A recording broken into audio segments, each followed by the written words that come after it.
Hi guys! Ayan, nagluluto ako ngayon ng sinigang na salmon with shrimp. Ginisa ko to, bawang sibuyas, luya, tsaka kamatis. For me kasi, mas masarap yung ginigisa kaysa yung pagsasama-samahin mo na lang siya. Tapos, eto, yung salmon belly, pinrito ko muna yan.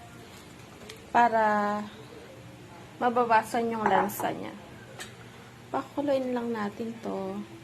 Meron na rin niyang asim. And then,